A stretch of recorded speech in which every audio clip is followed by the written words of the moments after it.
отново повтарям 1834 година, която е по някакъв начин ключова година в живота и в художествената дейност на Роберт Шуман.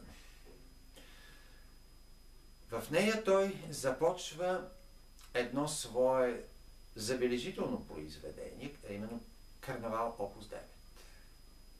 По редица причини това произведение е забележително, ние няма изчерпателно да се спираме върху него, но все пак не можем и да го отминем напълно. Първо, живота, света в този карнавал Опус 9 наистина губи своето единство, своята цялостност и бива схванат фрагментарно. Първо фрагментарно, второ мозаично. Като един карнавал.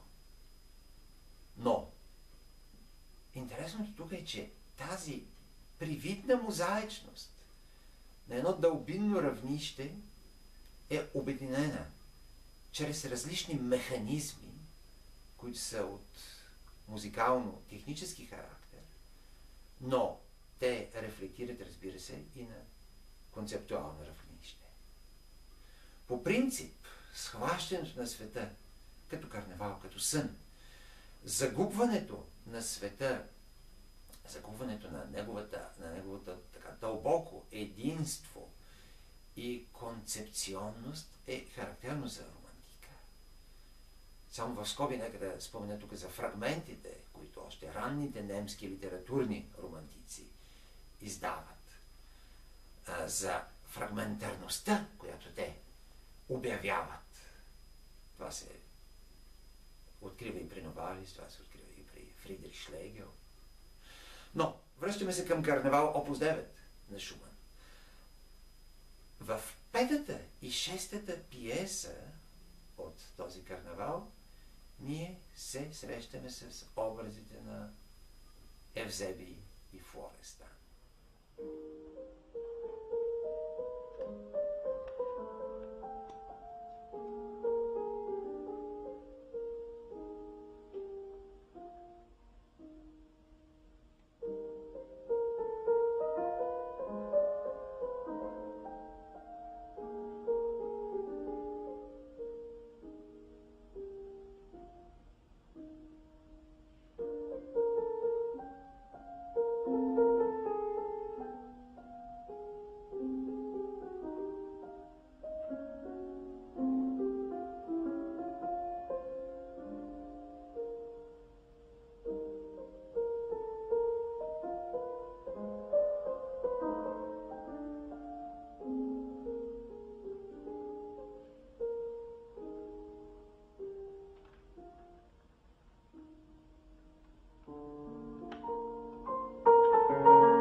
Срещаме се и с традиционни карнавални маски от комедия дел'арте, но и с такива, които Шуман въвежда.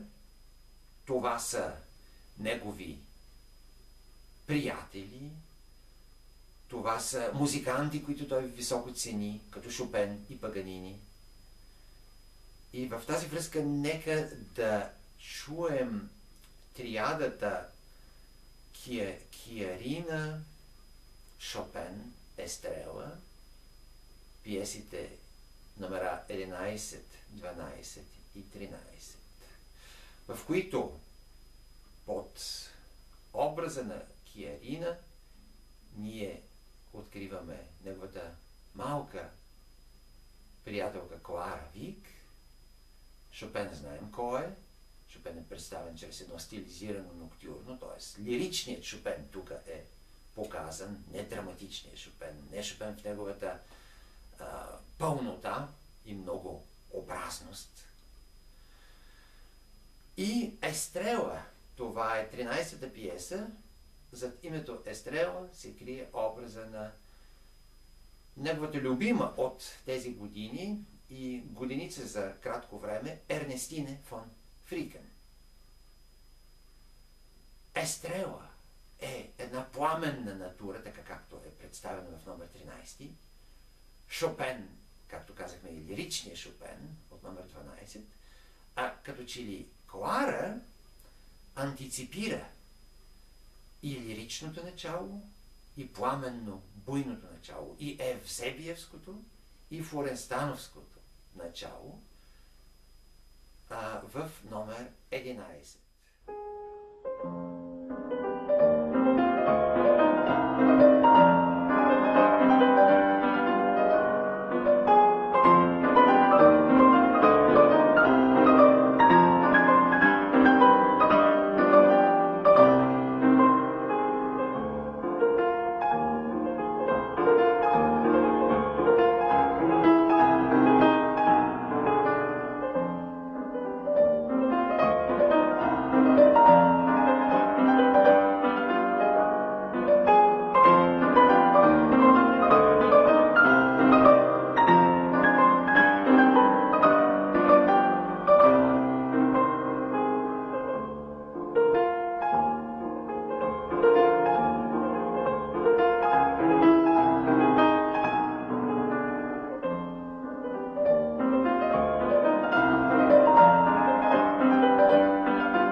Робърт Шуман не е вече ученик на Фридрих Вик по пиано.